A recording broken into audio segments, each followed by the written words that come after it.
ओम शांति। ओम शांति।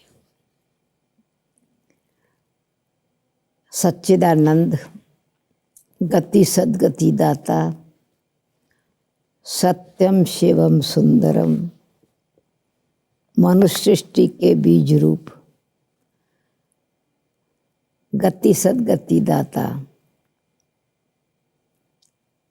हम सब आत्माओं को मुक्ति जीवन मुक्ति धाम का रास्ता दिखाकर स्वयं हमको भी पंडा बनाने वाले सतगुरु बाबा की तरफ से आज सतगुरुवार के दिन गुड मॉर्निंग। आज की मुरली है, मीठे बच्चे तुम्हें रूहानी पंडा बन सभी धर्म वालों को शांति धाम और सुख धाम का रास्ता बताना है। तुम हो सच्चे पंडे। प्रश्न है, बाप की याद से किन बच्चों को पूरा बल प्राप्त होता है? आंसर, जो याद के साथ साथ बाप से पूरा ऑनेस्ट रहते हैं, पूरा ऑनेस्ट रहते हैं, कुछ भी छिपाते नहीं है, सच्चे बाप के साथ सच्चे रहते हैं, कोई पाप नहीं करते, उन्हें ही याद से बल प्राप्त होता है। कई बच्चे भूलें करते रहते हैं, फिर कहते हैं क्षमा करो। बाबा कहते हैं क्षमा होती नहीं। हर एक कर्म का हिसाब किताब है। देखो, बाबा रहम दिल है, प्रेम का सागर है, पर हम भूल करते रहें और कहें माफ करो, तो बाबा कहते हैं ऐसे माफ नहीं होता है। कर्म के हिसाब किताब का अकाउंट अलग है, और सच्चाई और ऑनेस्टी से बाबा से फिर कर्म विकर्म क्लियर हो जावे, पाप कर्म भस्म हो जावे, उसकी शक्ति बाबा देते हैं। आत्मा के अंदर ताकत आवे उस कर्म को ऑनेस्टी से रियलाइज करके अपने में परिवर्तन करने की। इसलिए इसको सतगुरु, सच्ची लाइट देने वाला कहा जाता है, सत्यता की मार्ग दिखाने वाला, गति सद्गति दाता कहा जाता है। गीत है, हमारे तीर्थ न्यारे हैं, यही धरती के तारे हैं। ओम शांति। बच्चों ने ये गीत सुना? बच्चों की नॉलेज की पॉइंट्स देखने के लिए कैसे अर्थ करते हैं, ऐसे ऐसे गीत निकाल करके फिर एक एक से अर्थ कराना चाहिए, क्योंकि इन गीतों को भी करेक्ट किया जाता है ना। मम्मा भी ऐसे ट्रेनिंग देती थी, गीत बजा के फिर कहती थी 2 मिनट एक लाइन पर बोलो। फिर उसमें हमने कहाँ तक उसका रहस्य समझा, ज्ञान के आधार से अपने आप पर कैसे अप्लाई करना है, और उसमें उसके भाव और अर्थ को समझ करके फिर कोई शब्द फिट नहीं होता है तो चेंज करना है। जैसे बाबा ने कहा, एक गीत है, तुम्ही हो माता पिता तुम्ही हो बंधु सखा तुम्ही हो। उस गीत में एक लाइन आती है, जो खिल सके ना वो फूल हम हैं, तुम्हारे चरणों की धूल हम हैं। बाबा कहते थे ये तुम अभी शब्द नहीं, ये शब्द तुम नहीं बोल सकते, जो खिल न सके वो फूल हम हैं। बाबा तुमको तो कांटों को फूल बनाने आए हैं।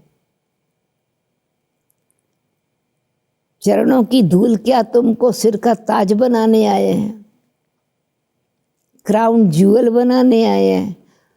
तो फौरन एटीट्यूड भी चेंज हो, मीनिंग भी चेंज हो, फीलिंग भी चेंज हो, शब्द भी चेंज हो।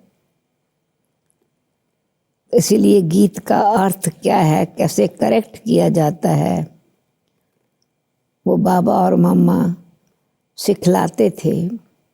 और भाव क्या था भला, उस समय तो कोई गीत लिखने वाले नहीं थे। तो जोर से लाउड स्पीकर पर, रेडियो पर, एक ही घर में आंगन में 4 लोग रहते हैं, 4 परिवार रहते हैं, हर एक का रेडियो अपने अपने गीत बजा रहा है। तो वो फिल्मी गीत होते थे, वो गीत बजते हुए रूहानियत कैसे उसमें आ जावे। उन गीतों को हम आध्यात्मिक रीति से परमात्मा के साथ संबंधित कैसे करें, जो चलते फिरते उठते बैठते योग लग जावे। इसलिए गीत भी जो बजते थे अपने बनाए हुए नहीं बजते थे, फिल्म के ही बजते थे। हाँ, पहले बहुत बजते थे, बहुत नंबर था, ज़्यादा रिकॉर्ड्स ले आने वालों का, बजाने वालों का। फिर बाबा ने सिर्फ 12 गीत चुने और वो 12 गीत को रिवाइज करते थे मुरलियों में टाइम के टाइम पर। इसलिए बाबा कहते हैं, बाबा ने समझाया है, कोई ऐसे अच्छे गीत भी हैं, कई ऐसे अच्छे गीत भी हैं, जब कभी कोई फिकरात में बैठा हो ना, तो ये गीत खुशी में लाने के बहुत मदद करेंगे। ये बहुत काम की चीज है। गीत सुनने से झट स्मृति आ जाएगी। तो ये गीत बजा, हमारे तीर्थ न्यारे हैं, यही धरती के तारे हैं। तो बाबा कहते, बच्चे तुम जानते हो बराबर, हम इस धरती के लकी स्टार्स हैं। हमारे ये तीर्थ सेंटर तीर्थ स्थान है, भक्ति मार्ग वालों से बिल्कुल न्यारे हैं। तुम हो पांडव सेना, उन तीर्थों पर होती है पंडों की सेना। तीर्थों पर पंडे बहुत होते हैं और फिर हर एक ग्रुप का अलग अलग पंडा होता है जो ले आते हैं। उनके पास चौपड़े होते हैं, यानी उनके एंसेस्टर्स के फादर कौन था, ग्रैंडफादर कौन था, ग्रेट ग्रैंडफादर कौन था, किस कुल के हो। तो पूछते हैं किस कुल के हो, हर एक अपने कुल वालों का ही नाम लेगा। कितने पंडे लेकर के जाते हैं तीर्थों पर, और तुम हो रूहानी पंडे। तुम्हारा नाम ही है पांडव सेना। पांडवों की राजधानी नहीं है। पांडव पंडे को कहा जाता है। तुम परमात्मा के साथ संबंध जुड़वा करके आत्मा को पावन बनाने का मार्ग एक ज्ञान तीर्थ पर बैठ जाने से ही मिलता है ना। तो पांडव पंडे को कहा जाता है। बाप भी बेहद का पंडा है। गाइड को पंडा कहेंगे। पंडे ले जाते हैं तीर्थों पर और पुजारी लोग ले जाते हैं पंडे यात्रियों को तीर्थों पर। या तो पुजारी लोग जब जाते हैं, पुजारी लोग जानते भी हैं कि ये पंडे यात्रियों को ले आए हैं। ज्ञान मार्ग में तुम पंडे बनते हो, वो भक्ति मार्ग में तीर्थ स्थान पर मंदिर का पुजारी समझता है कि ये यात्रा करने यात्री आए हैं। पर ज्ञान मार्ग में तुम खुद पंडे हो, कहीं ले जाने की बात नहीं है। हम खुद भी यात्रा पर हैं। घर बैठे बैठे भी तुम किसको रास्ता बताते हो, फिर जिसको भी बताते हो वो भी पंडा बन जाते हैं, वो भी गाइड बन जाते हैं। एक दो को रास्ता बताना है। मन मन भव। तुम्हारे में भी बहुत होंगे जिन्होंने तीर्थ किए होंगे। बुद्धि में आता होगा बद्रीनाथ अमरनाथ कैसे जाना होता है। पंडे लोग भी जानते हैं। तुम हो रूहानी पंडे, ये तुम भूलो मत कि हम पुरुषोत्तम संगम युगी हैं। तुम बच्चों को एक ही बात बुद्धि में हो है कि हम मुक्ति जीवन मुक्ति के पंडे हैं। हम सबको बाबा ने जो मुक्ति जीवन मुक्ति की राह बताई है उस रास्ते पर गाइड करते हैं। ऐसे नहीं कि स्वर्ग के लिए कोई अलग पंडे और मुक्ति के लिए अलग पंडे हैं। तुमको ये निश्चय है कि हम मुक्ति धाम में जाकर के फिर नई दुनिया में आएंगे। तुम नंबरवार पुरुषार्थ अनुसार पंडे हो। पंडे भी अनेक प्रकार के होते हैं। तुम फर्स्ट क्लास पंडे हो, सबको पवित्रता का ही रास्ता बताते हो। सबको पवित्र रहना है। दृष्टि बदल जाती है पवित्रता के व्रत से, वृत्ति से दृष्टि बदल जाती है। तुमने प्रतिज्ञा की है हम सिवाय एक के और किसी को याद नहीं करेंगे। बाबा हम आपको ही याद करेंगे। आपका बनने से हमारा बेड़ा पार होता है। भविष्य में तो सुख ही सुख है। बाप हमको सुख के संबंध में ले जाते हैं। यहाँ तो दुख ही दुख है। सुख है भी तो कागविष्टा के समान है, टेम्पररी, और वो भी कोई पवित्र सुख के साधनों से नहीं। इसलिए कागविष्टा के समान कहते हैं। तुम पढ़ते ही हो नई दुनिया के लिए। तुम जानते हो मुक्ति धाम जा करके फिर हम यहाँ आएंगे। घर में तो जरूर जाएंगे। आत्मा को पवित्र बन करके घर जाना है, शांति धाम जाना है। ये है यात्रा। याद बल की यात्रा में हम आत्माएं पवित्र बनती हैं, योग की यात्रा पर हैं। बाबा को याद करने से मन मना भव से ही हमारा मन शुद्ध होता है। बुद्धि योग बाबा से जुटता है तो हमारी दृष्टि वृत्ति स्मृति कृति पवित्र बनती है। इसलिए ये याद का बल है, पवित्रता का बल याद की यात्रा से आता है। शांति को भी याद करना होता है, शांति धाम को भी याद करना है, घर वापस जाना है और बाप को भी याद करना है। बाप के साथ ऑनेस्ट भी होना चाहिए। कोई भूल होती है तो बाबा को बताना चाहिए। ये नहीं, ऐसे नहीं कि मैं तुम्हारे अंदर को जानता हूं। नहीं, तुम जो एक्ट करते हो उस पर बाबा समझाते हैं और पुरुषार्थ कराते हैं। बाकी तुम कोई अवज्ञा अथवा पाप करते हो तो पूछा जाता है, कोई पाप तो नहीं किया। ऐसा नहीं बाबा तो जानता ही है, बाबा तो हमारी एक्टिविटी को जानते हैं। नहीं, ऑनेस्ट बनाने के लिए भी पूछा जाता है। फिर सच बताते हैं तो सच्चे को फिर मदद भी मिलती है, जो अंदर झूठ कपट आ गया उसको निकालने की। तो पूछा जाता है कोई पाप तो नहीं किया। बाबा ने समझाया है आंखें बड़ी धोखा देती हैं, तो ये भी बताना चाहिए बाबा आज आंखों ने हमको बहुत धोखा दिया।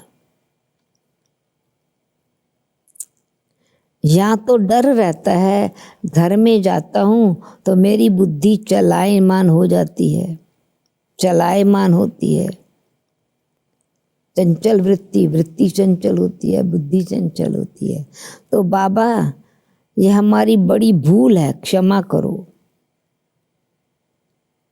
बाबा कहते क्षमा की इसमें बात नहीं है, ये तो दुनिया वाले भी करते हैं। कोई भूल हुई, आई एम सॉरी, सिर्फ क्या देते हैं हमको, क्षमा करो। कोई ने चमाट मारी, अच्छा माफी मांगी, खलास। ऐसे माफी मांगने में देरी थोड़ी लगती है। हाँ भाई क्या दिया, सॉरी, आई एम सॉरी, पर रियली फिर वो ऐसा अंदर रियलाइज किया जब फिर वो कर्म ना हो गई। बुरे कर्म करो, करते रहो और कह दो आई एम सॉरी, ऐसे थोड़ी चल सकता है। किया कर्म और आई एम सॉरी तो इसका खत्म नहीं हुआ कर्म, वो कर्म का खाता तो बन गया, ये तो सब जमा हो जाता है, अकाउंट बन गया। कोई भी उल्टा सुल्टा कर्म करते हो जमा होता है, जिसका अच्छा व बुरा फल दूसरे जन्म में मिलता जरूर है। क्षमा की बात नहीं है, जो जैसा करते हैं ऐसा पाते हैं। इसलिए बाबा बार बार समझाते हैं, बाबा बार बार समझाते हैं। एक तो कहते हैं काम महाशत्रु है, ये तुमको आदि मध्यंत दुख देता है।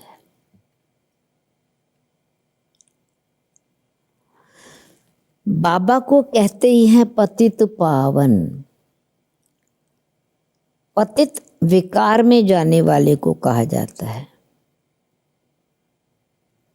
यहाँ बाप समझाते हैं यहाँ से फिर बाहर जाते हो तब इतनी परहेज में नहीं रह सकते तो फिर ऊंच पद भी नहीं पा सकेंगे। तो धारणा ही है, चाहे यहाँ है चाहे घर में है।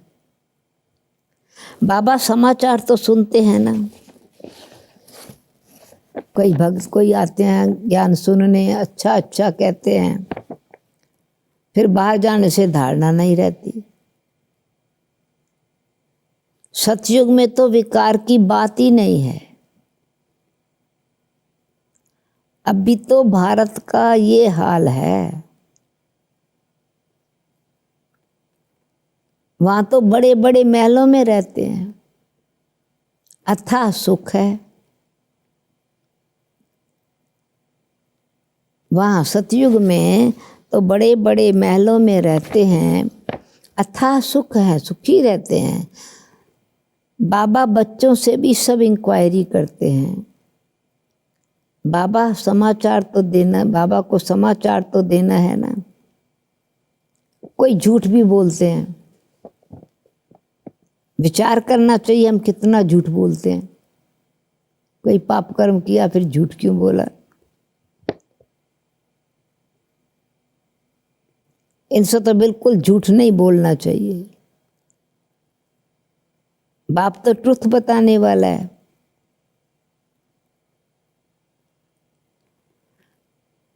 नाम ही देखो ना, सत्य युग, सत्य स्थापन करने वाला, सत्य गुरु, सत्य सत्य धर्म, सब सत्य ही सत्य है ना। बाप तो ट्रुथ बनाने वाला है, सच्चा बनाने वाला है। इसलिए सच बोलना चाहिए।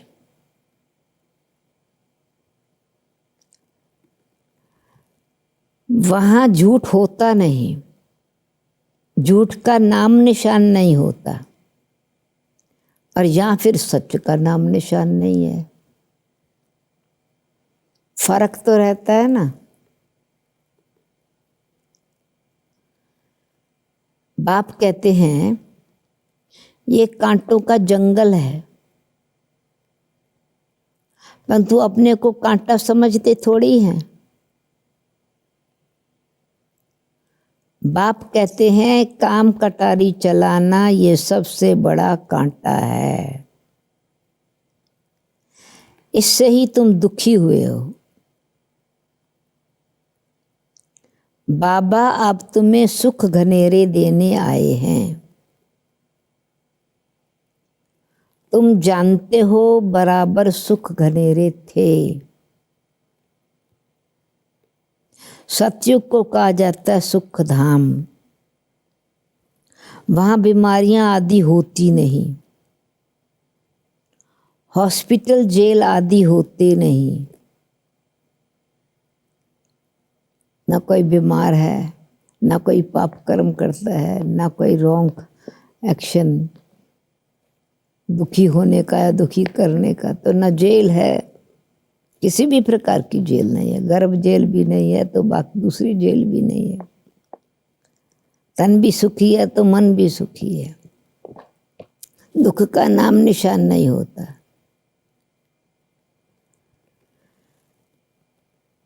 सतयुग में दुख का नाम निशान नहीं है। त्रेता में 2 कला कम हो जाती हैं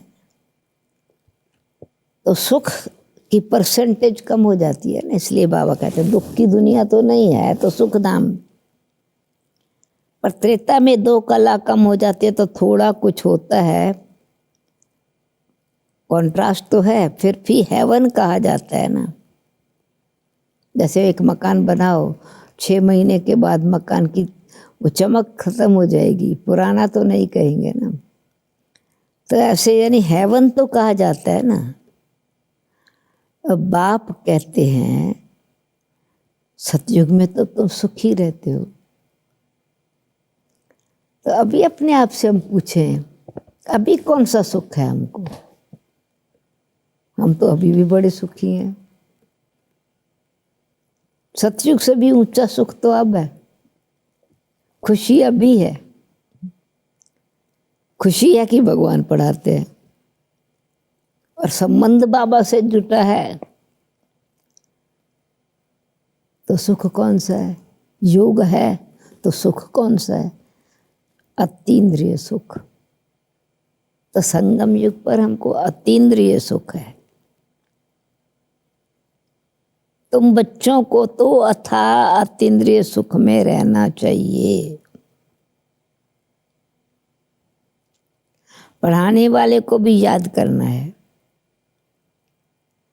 भगवान हमारा टीचर है। टीचर को तो सब याद करते हैं। यहाँ रहने वाले मधुबन निवासियों के लिए बाबा कहते हैं यहाँ रहने वाले बच्चों के लिए तो बहुत सहज है। यहाँ कोई बंधन तो है नहीं, बिल्कुल ही बंधन मुक्त हैं। शुरू में भट्टी बनी तो बंधन मुक्त हो गए। और अगर कोई कंसर्न है, फुरना है, तो सिर्फ सर्विस का ही है कि सर्विस को कैसे बढ़ाएं। ये चिंता की बात नहीं, परंतु ये भी ईश्वरीय स्नेह के कारण अपने आप की उन्नति के लिए, आत्माओं के भले के लिए कंसर्न है। अगर फुरना है तो सर्विस को कैसे बढ़ाएं। बाबा बहुत समझाते रहते हैं। बाबा के पास आते हैं, मास 1.5 मास बहुत उमंग रहता है, फिर देखो तो ठंडे पड़ जाते हैं, आते ही नहीं है सेंटर पर। तो बाबा को फिर ऐसे बच्चों पर का ख्याल चलता है, फिर भी रहम दिल है। अच्छा फिर क्या करना चाहिए? लिख कर पूछ सकते हो क्यों नहीं आते हो। उस समय तो इतना टेलीफोन के साधन नहीं थे, तो इसलिए बातचीत करने में पत्र से ही दूर रहने वालों को ऐसे ही पूछते थे। समझते शायद माया ने तुम पर वार किया है, जो या किसी के संग में फंसे हो, या कोई विकर्म किया है जो गिर पड़े हो।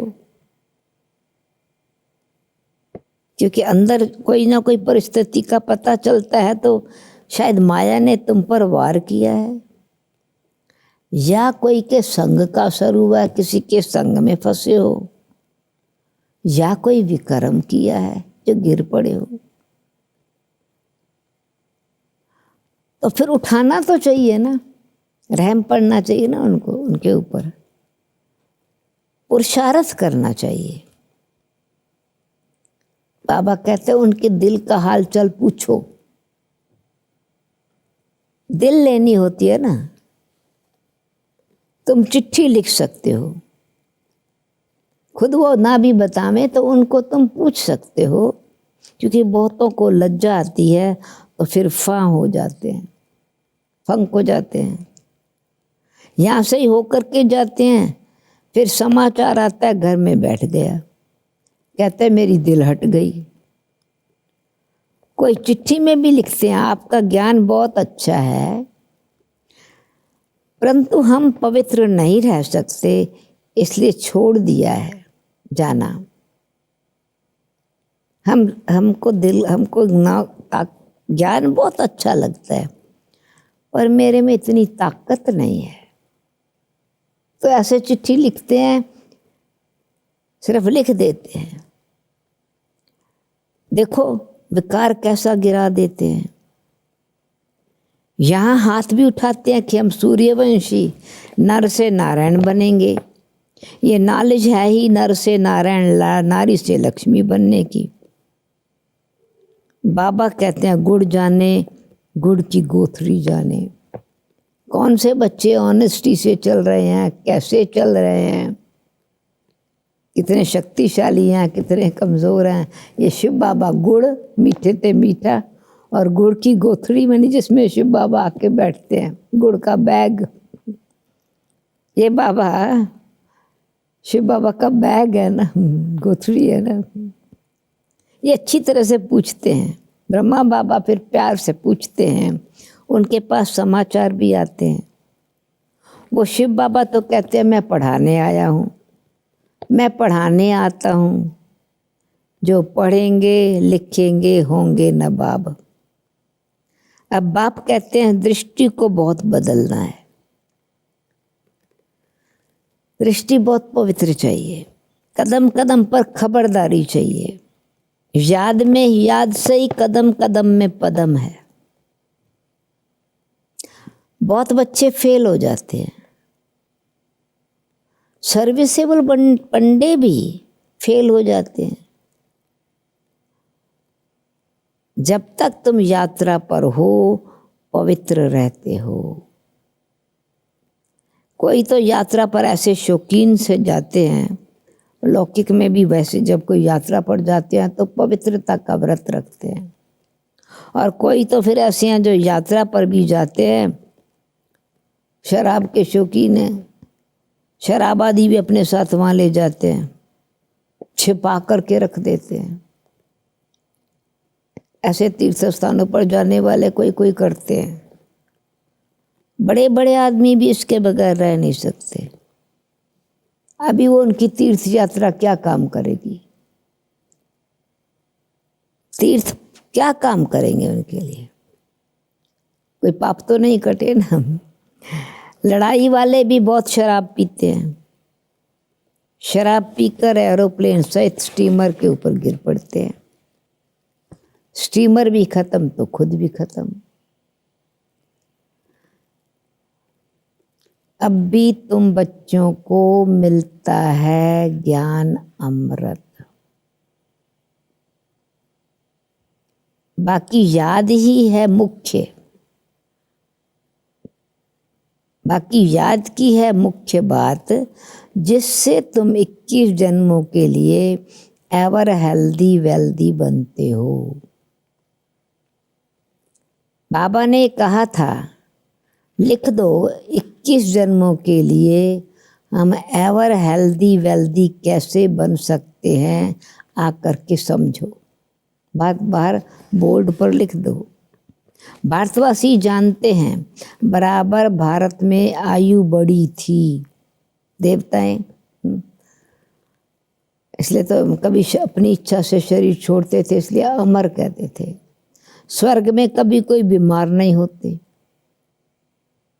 स्वर्ग में देवी देवताओं की आयु 150 ईयर्स की थी। 16 कला संपूर्ण थे। तो कहते हैं ये कैसे हो सकता है, इतनी लंबी आयु, कोई विकार नहीं, कोई बीमारी नहीं। बोलो, वहाँ 5 विकार होते ही नहीं हैं, इसलिए उम्र भी लंबी है। निरोगी कंचन काया है। अपनी इच्छा से शरीर छोड़ते हैं, अपनी इच्छा से शरीर लेते हैं। वहां भी अगर ये विकार होते तो राम राज्य कैसे होता। देवताएं वो सतयुग त्रेता के बाद जब वाम मार्ग जो होता है, देवताएं जब वाम मार्ग में रॉन्ग मार्ग पर चलते हैं, वो भी चित्र तुमने देखे हैं, विकारी बनते हैं, बड़े गंदे चित्र होते हैं। ये जगन्नाथपुरी में बाहर जो मंदिर बने हुए चित्र थे ना, वो विकारों के पोज के मंदिर चित्र बनाए हुए थे। ये ब्रह्मा बाबा ने जब तीर्थ यात्रा पर भी जाते थे तो वो भी देखे थे। ये बाबा कहते हैं हमने जो देखा है वो बतलाते हैं, कैसे दुनिया करप्ट इम्प्योरिटी कितनी बढ़ गई है। शिव बाबा कहते हैं मैं तो सिर्फ नॉलेज देता हूँ, और ब्रह्मा बाबा फिर उस नॉलेज की धारणा से रिजल्ट क्या है, अनुभव अपना क्या है, दुनिया की हालत कैसे हो गई है, बच्चों के बच्चे कैसे सब चलते हैं, चलते चलते ऊंच नीच स्थिति कैसे होती है, अनुभव सुनाते हैं और फिर उत्साह उमंग दिलाते आगे बढ़ो कैसे। शिव बाबा कहते हैं मैं तो सिर्फ नॉलेज देता हूँ। शिव बाबा ज्ञान की बातें सुनाते हैं, ये अपने अनुभव की बातें सुनाते रहते हैं। ब्रह्मा बाबा मुरली में ही सुनाते हैं ना, तो दो बोल रहे हैं ना, दो हैं ना बैठे हुए। शिव बाबा ब्रह्मा तन में आके ज्ञान सुनाते हैं, ब्रह्मा बाबा अपना अनुभव सुनाते रहते हैं। ये अपने अनुभव की बातें सुनाते हैं क्योंकि दो हैं, ये भी अपना अनुभव बताते रहते हैं कि हर एक को अपनी लाइफ का तो पता है ना। तुम जानते हो आधा कल्प से पाप करते आए हैं, वहां फिर कोई पाप नहीं करेंगे, वही पावन धाम पावन दुनिया, यहाँ पावन कोई है नहीं। तुम बच्चे जानते हो अभी रियल भागवत चल रहा है, भगवान बैठ बच्चों को नॉलेज सुनाते हैं। वास्तव में होनी चाहिए एक ही गीता, बाकी शिव बाबा की बायोग्राफी क्या लिखेंगे। ये भी जानते हो कोई भी किताब आदि कुछ भी रहेगा नहीं, क्योंकि विनाश सामने खड़ा है। तो फिर ये जो नॉलेज अभी मिल रही है, चाहे कितनी पुस्तकें भी लिखेंगे, बुक्स भी हैं, लिटरेचर भी, परंतु ये जो अभी विनाश सामने खड़ा है, फिर ये पुरुषार्थ की नॉलेज भी खत्म हो जाएगी, फिर प्रारब्ध शुरू हो जाती है। जैसे ड्रामा में जो पार्ट हुआ, रील फिरता जाता है, फिर नए सिरे से प्रारब्ध शुरू होगी। इतनी सब आत्माओं में अपना अपना पार्ट नूंधा हुआ है, हर एक आत्मा का अपना इंडिविजुअल रोल है। ये बातें समझने वाले समझें। यह है बेहद का नाटक। तुम कहेंगे हम तुमको बेहद के नाटक के आदि मध्यंत का राज बताते हैं। बेहद के आदि मध्यंत का राज बताते हैं।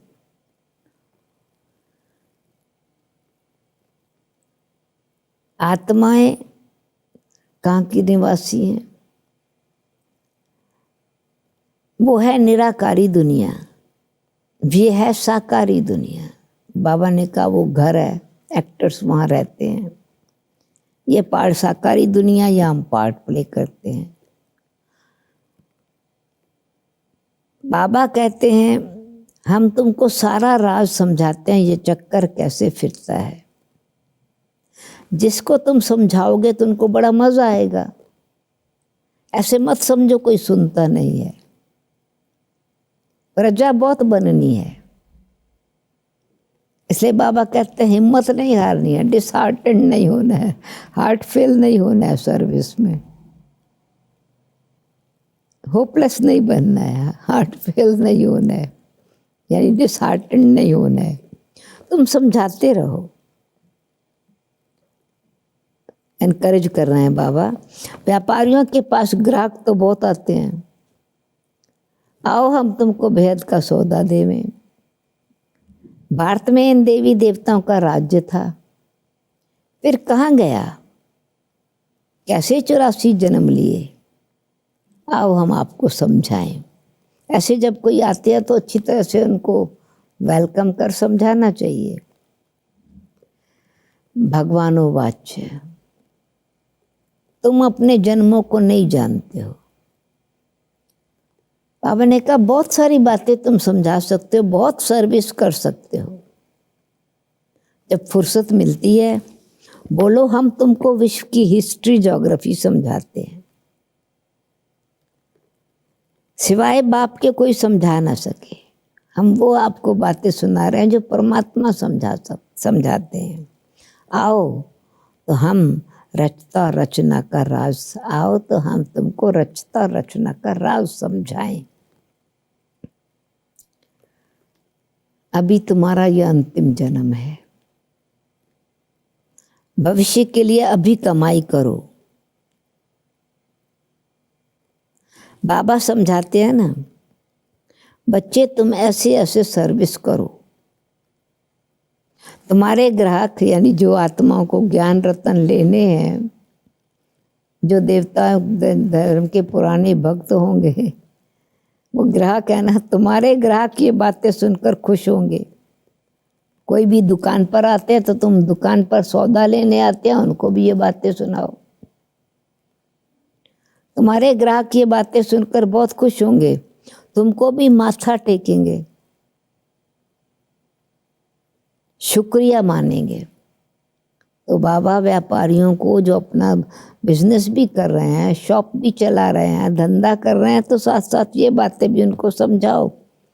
अब आपको हिस्ट्री की आदि मध्य का बेहद की हिस्ट्री समझाएं, स्वर्ग का मालिक कैसे बनना है वो बताएं, पावन बन के घर कैसे जाना है ये बताएं। खुश होंगे वो।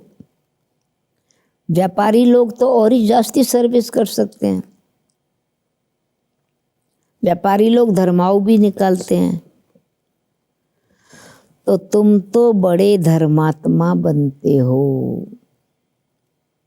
बाबा ने कहा वैसे धर्मात्मा लोग परमात्मा के नाम से कुछ निकालते हैं, तुम धर्मात्मा तो आत्माओं को जो भी आते हैं तुम्हारे पास, ग्राहक भी आते हैं, कोई भी आता है, उनको ज्ञान रत्नों का दान देते हो। तुम तो बड़े धर्मात्मा बनते हो। बाप आकर तुम्हारी झोली भर देते हैं अविनाशी ज्ञान रत्नों से, और वो रत्न हम दान करते हैं तो कितने धर्मात्मा हो गए।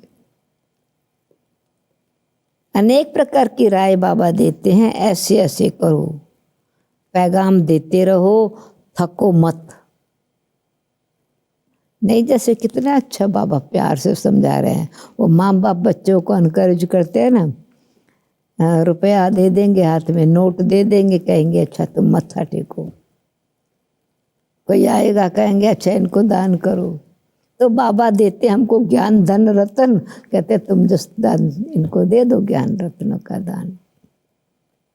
अनेक प्रकार की बाबा राय देते हैं, बाप आकर तुम्हारी झोली भर देते हैं, अनेक प्रकार की राय देते हैं, ऐसे ऐसे करो, पैगाम देते रहो, थको मत, बहुतों का कल्याण करने लग जाओ, ठंडे मत बनो। यानी ढीला नहीं, अपने आप को ठंडे मत बनो, सुस्त नहीं बनो, अपनी दृष्टि को ठीक रखो।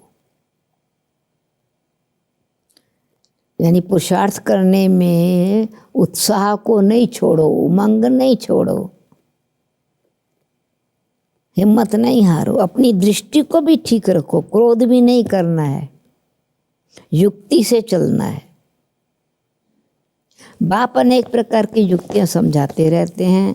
दुकानदारों के लिए तो बहुत सहज है, वो भी सौदा है, दुकान पर बैठे सौदा कर रहे हो, ये भी सौदा है।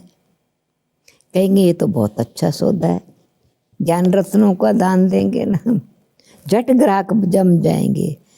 कहेंगे ऐसा सौदा देने वाले महापुरुष को तो बहुत मदद करनी चाहिए। बोलो ये तुम्हारा अंतिम जन्म है, तुम फिर मनुष्य देवता बन सकते हो, जितना करेंगे उतना पाएंगे। तो बाबा एक तरफ सर्विस भी करने के सिखा रहे हैं, फिर अपनी दृष्टि वृत्ति को भी चेक करना है। ऐसे नहीं कि दूसरों को ज्ञान सुनाना है, खुद को नहीं संभालना है, क्रोध भी नहीं करना है। अपनी जांच करो, हमारी दृष्टि में बुरा काम तो नहीं किया, स्त्री तरफ रग तो नहीं गई, चेक करेंगे ना, लज्जा आएगी तो छोड़ देंगे। विश्व का मालिक बनना कम बात है क्या? जितना पुराना भक्त होगा वो बहुत खुश होगा, थोड़ी भक्ति की होगी तो वो कम खुश होगा। ये भी हिसाब है समझने का कि समझा ज्ञान, समझा होगा तो खुशी होगी और उनका जीवन भी बदलेगा, उनका भी क्रोध कम हो जाएगा, उनकी भी दृष्टि बदल जाएगी, शुद्ध बन जाएगी। बुद्धि कहती है अब हम जाएंगे घर, फिर नई दुनिया में नया कपड़ा पहनकर, नया शरीर लेकर पार्ट बजाएंगे। ये शरीर छोड़ेंगे और golden spoon in the mouth, पुराना शरीर छोड़ेंगे, नई दुनिया में तो गोल्डन एज में जाएंगे, golden spoon in the mouth. अच्छा, मीठे मीठे सीखी लद्दे बच्चों प्रति मात पिता बाप दादा का याद, प्यार और गुड मॉर्निंग। रूहानी बाप की रूहानी बच्चों को नमस्ते। हम रूहानी बच्चों की रूहानी बाप दादा को याद, प्यार, गुड मॉर्निंग और नमस्ते। धारणा के लिए मुख्य सार, दृष्टि से कोई भी बुरा काम नहीं करना है। अपनी दृष्टि को ही पहले बदलना है, अपनी दृष्टि को ही पहले बदलना है। कदम कदम पर सावधानी रखते हुए पद्मों की कमाई जमा करनी है। सेकंड पॉइंट, जब भी फुर्सत मिलती है तो बेहद का सौदा करना है। सर्विस में दिल शिकस्त नहीं होना है, सबको बाप का पैगाम देना है, थकना नहीं है। वरदान, स्नेह की गोद में आंतरिक सुख व सर्व शक्तियों का अनुभव करने वाले यथार्थ पुरुषार्थी भव।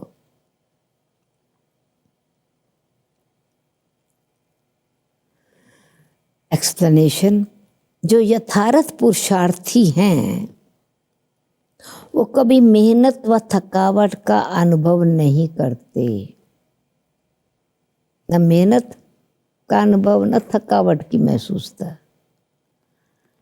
वो सदा मोहब्बत में मस्त रहते हैं। वे संकल्प से भी सरेंडर होने के कारण ऐसा अनुभव करते हैं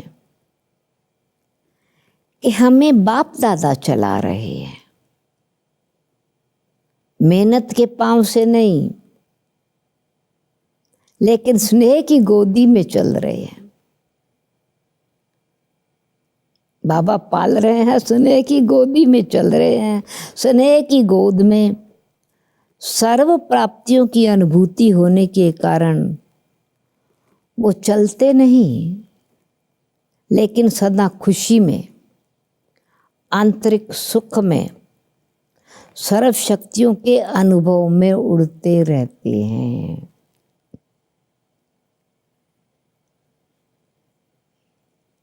उड़ते रहना है, अतीन्द्रिय सुख की गोद में झूला झूलते रहना है। स्लोगन, निश्चय रूपी फाउंडेशन पक्का है तो श्रेष्ठ जीवन का अनुभव स्वतः होता है। निश्चय रूपी फाउंडेशन पक्का है तो श्रेष्ठ जीवन का अनुभव स्वतः होता है। ओम शांति।